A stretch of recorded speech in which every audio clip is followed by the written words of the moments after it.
ubu ngubu itangazamakuru ribona gute nyuma yaho muhungiye, nyuma yaho abantu b'inkwakuza umuseso, umusingi, umuvugizi, muvuze muti aho kugira ngo mpfe none ahangaha nabashakisha uburyo ngiye kongera kwisuganya nkazareba niba kiriya gihugu nakongera kugiha umusanzu wanjye mu itangazamakuru cyangwa mu bundi buzima. Ubu ngubu iyo ukurikiranye, kuko nzi gukurikirana iby'u Rwanda, ubona ubwisanzure bw'itangazamakuru n'ubwisanzure mu bitekerezo ubona bihagaze gute mu Rwanda? Sema kubera ibyo bibazo byabayeho byo gucecekesha burundu ibinyamakuru byariho byakoraga byahaga ijambo abaturage. Burya inkingi ikomeye ya demokarasi ni itangazamakuru. Iyo rero wamaze itangazamakuru waricecekesheje, n'abaturage ushobora kuyobora abaturage uko ushaka, kuko itangazamakuru iyo ritavuga, burya itangazamakuru niryo rijijura abaturage, naryo rituma bagira ubwisanzure bwo kuvuga. Nyuma rero y'ibyo binyamakuru byose byari bimaze gufungwa, umuseso, umuco, umuvugizi, Gasasira bari bamaze kumubita bamenya umutwe, nawe arahunga. Nanjye navuye mu gihugu bashaka kunyica cyangwa se no kumfunga, kuko bari bashatse kubanza kuntera ubwoba, nkajya nakira amatelefone atera ubwoba. Hari igihe hari umukoroneri umwe wigeze ku telefone arambwira ati ariko atuzi ko mu minota 5 ushaka kwitwa nyakwigendera. Nuko ariko kuko ibyo nari mbimenyereye, burya iyo umuntu afite passion uba umeze nk'umusazi, nta kigutera ubwoba. Icyo gihe ntacyo amatelefone antera ubwoba ntacyo yarambwiye, kuko yabaga ari menshi, harimo n'amaraso ya gisore. Kandi yego, harimo n'amaraso ya gisore. Numvaga ngomba gukora uko nshoboye kose nkakora akazi kanjye neza. Nari mvuye mu ishuri ry'itangazamakuru, nigishwaga n'abanyamakuru, abaprofeseri beza bavuye muri Carleton University. Mbese numvaga mfite intwaro yanjye ikomeye. Urumva rero icyo gihe banteye ubwoba, biza kugera naho witwa General Rutatina ashinja ku mugaragaro kuri televiziyo na radio, mu kiganiro cyacagaho live igihugu cyose, ashinja yuko nkorana n'abanzi b'igihugu.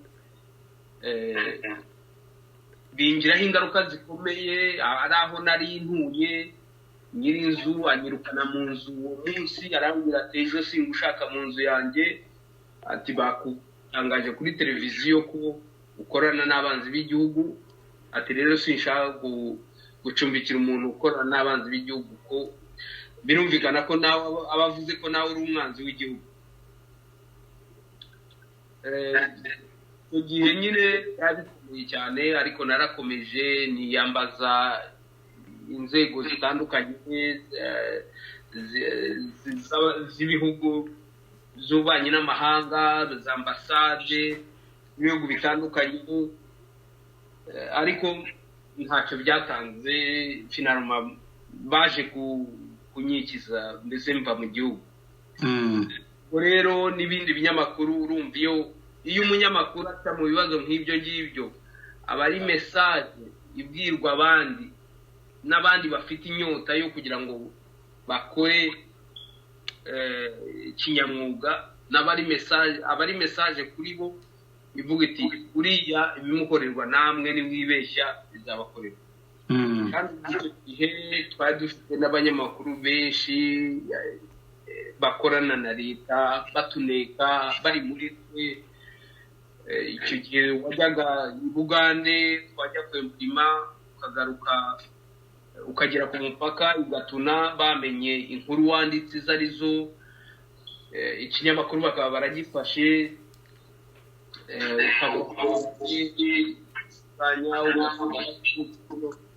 donc intwaro zari nyinshi zaturwanyaga, no muri twe harimo abanyamakuru benshi baturwanyaga bakorana na leta batubika. ni ukuvuga abademayi bari barinjiye mu itangazamakuru bagenzura. Yego, cyangwa se n'abanyamakuru, abari abanyamakuru, ngira ngo urugero ntabwo hano witwa Shyaka Kanuma, sinzi niba umuzi. Ndamuzi Shyaka Kanuma, yari afite ikinyamakuru hariya cyitwaga Oasis niba ntibeshye. Oya, cyitwaga Rwanda Focus. Rwanda Focus ubwo cyakoreraga ahitwaga Oasis hariya i Remera. Yego, ngira ngo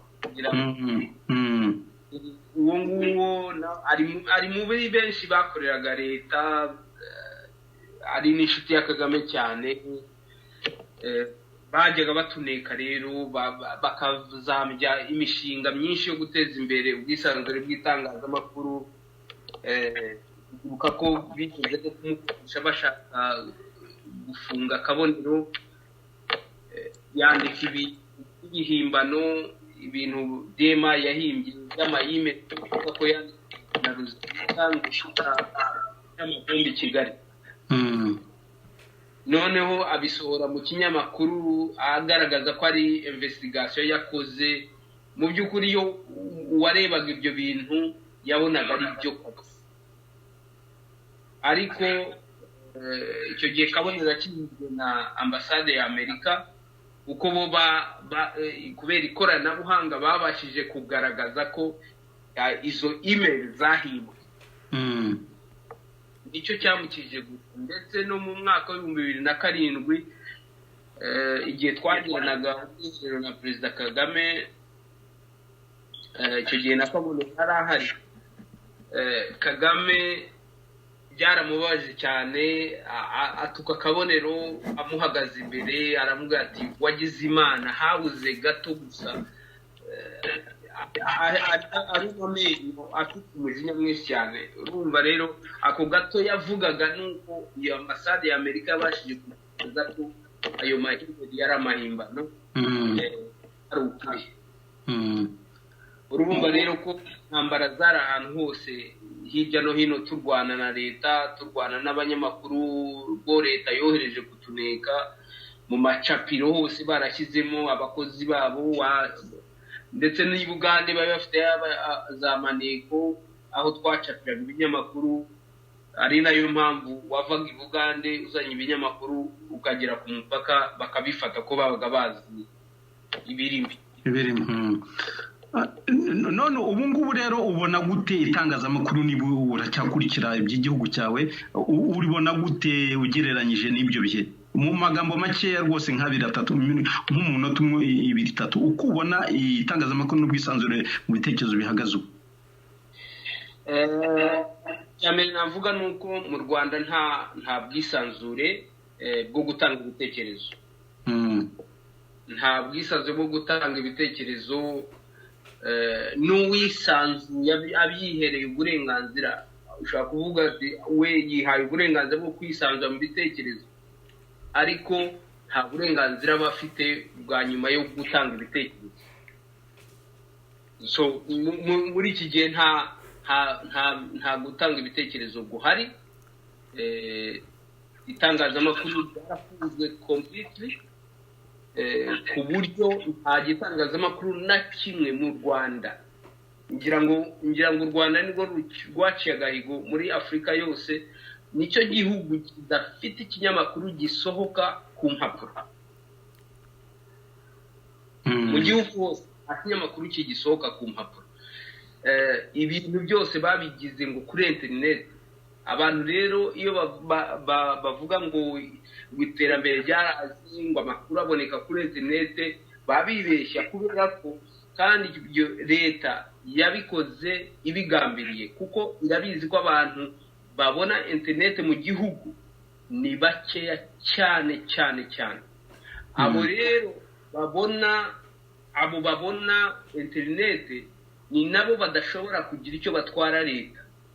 abayibona ni abantu bafite ku mafaranga babasha kugura iyo interinete, ariko rubanda rugufi rwumva radiyo, kandi radiyo barazigenzura, ntabwo bumva ibitekerezo bitandukanye n'ibya leta. Nabo babasha kuvayo ngo bavuge ibibazo byabo, bumva gusa porogaramu za leta, bakumva ibyo leta ishaka kubabwira, ariko bo ntibashobora kugira aho bavugira ibibazo byabo. Niko itangazamakuru ribona muri iki gihe mu Rwanda. Ntago itangazamakuru ryigenga rihari, hari itangazamakuru rya leta gusa, kandi itangazamakuru rya leta twese tuzi icyo rivuga. None ibyo bintu udomyeho agatoki biragaragara koko igihugu kitagira ikinyamakuru gisohoka ku mpapuro, ni ukuvuga ibyo twita nyine ubushyinguro bw'inyandiko. Hari igihe bizagera mu mateka ari nko gusibanganya n'amateka, abantu bakajya bibaza bati ese muri iki gihe byagenze bite, reka tujye gushakisha ikinyamakuru cyabyanditse. Bazajya babura resource, babura ahantu bashakishiriza, kuko ntago ibi binyamakuru biri kuri za murandasi, izo radiyo ziri kuri murandasi, ibyo bintu hari igihe bigira gutya telefoni ikazima, cyangwa se n'uwari usanzwe acumbikiye icyo kinyamakuru abo twita ibergeri akaba byahanagurika. N'andi mateka nyine y'itangazamakuru mu Rwanda, ariko tukaba tuvuga tuti ni agahomeramunwa, kuko ibyanditswe burya birasigara. Abantu na wa mwana wiga hariya Ikawangire, hariya wiga mu Bukomane bwa Nyakayaga, na hariya i Bugarura n'ahandi hose za Mamfu na hehe, ibyibuze hari akanyamakuru kamugeraho, cyangwa se akazakura avuga ati ariko reka njye kureba uko bajyaga bandika muri iki gihe. Bizagorana rero. Mu gusoza rero ikiganiro cyacu tuzongera cyo tukwifashishe. Nabonye waragiye mu miryango mpuzamahanga, imiryango yo guharanira uburenganzira bw'ikiremwa muntu. Nabonye nawe ufite umuryango urimo. Hanyuma icyo nshaka no kugarukaho, nabonye warinjiye no muri politiki ahari, kuko hari aho nakubonye uri uwo muryango wawe, uratubwira uwo ari wo mu magambo make cyane. Warinjiye muri burije, bya bindi bita ikiraro. Tubwira umuryango wawe n'ukuntu winjiye mu kiraro. Dusanga yuko ngo ari ihuriro rya sosiyete sivile n'abanyapolitiki. Yego sema, ntago baze gusore gato, ntago ninjiye muri politike, ahubwo ndi muri sosiyete sivile. Umuryango rero, association ndimo mbere n'umuyobozi, ni association y'abanyarwanda bari hanze muri diaspora, ariko baharanira uburenganzira bwa muntu. Iyo association ikaba ariyo nkuriye, iri hano mu gihugu cya Sweden, ariko iyo association nyine wari ubikomojeho, ikaba yitwa ngo iki mu magambo arambuye y'Icyongereza cyangwa Igifaransa cyangwa Igiswedwa? Mu magambo arambuye y'Igiswedwa ni Rwandiska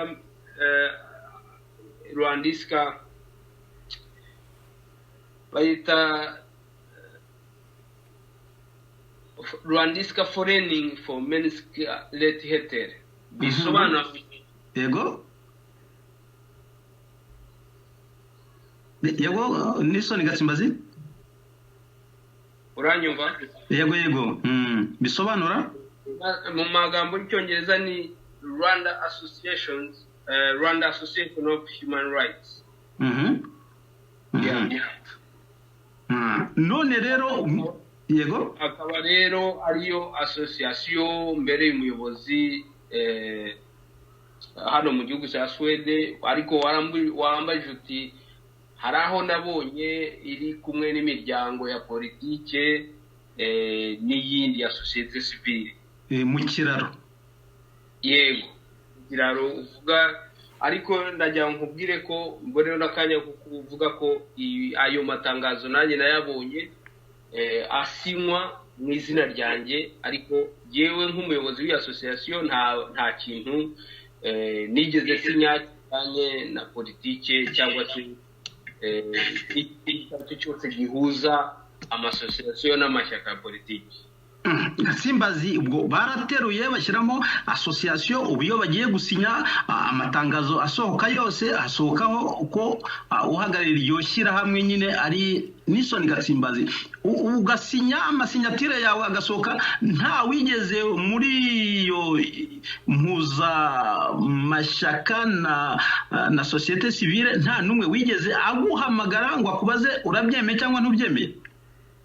Nta numwe rwose ugihamagara, kandi mbibona kenshi bashyizemo iyi association, ariko nta numwe bahamagaye, kandi nkabona iyi association bayishyize mu basinyateri, ariko ntabyo mba nasinye, nta n'uwo wampamagaye ngo anambaze, simba nzi n'ibyo basinye ibyo ari byo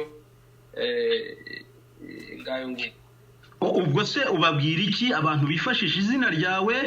Bashobora no kuzasinya ikintu gikomeye ukazishyura fagitire ikomeye, kuki utabamagana cyangwa ngo ube ubaze uyu ni umwanya noneho ugira icyo ubwira nk'abo bantu nyine bashyiraho izina ryawe bakaryitwaza kandi nta hantu muhuriye? Kugira ngo icyo ari cyo cyose abasohoye ayo matangazo bashobora kugaragaza bati kanaka uyu yasinye, dore n'icyemeza ko yasinye, ariko icyo gihe byabagora kugira ngo berekane ko jyewe nasinye. Ariko nkoresha n'aka kanya nyine mvuge ko ayo matangazo asinywa asohorwa mu izina rya association imbere y'umuyobozi, ntabwo ari jye uba wayasinye, kandi nta nubwo mba nzi ibikubiyemo.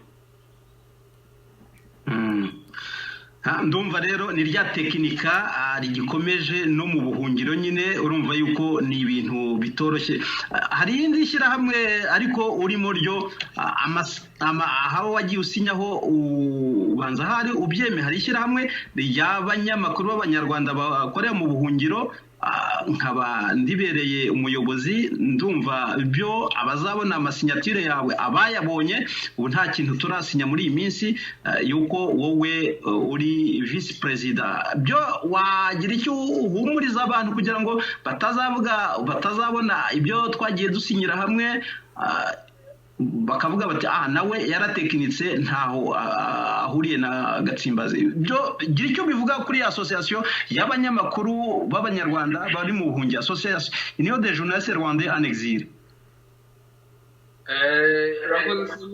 Iyo association y'abanyamakuru bakora mu buhungiro kuko irahari, nanjye nkaba nyirimo, nubwo koko bivuze ko ntacyo duheruka gutangaza, ariko tukaba twarigeze gutabariza bamwe mu banyamakuru bari bafite ibibazo mu gihe cyashize, kandi nkaba ngemera kuko nanjye ndi umunyamakuru kandi narahunze,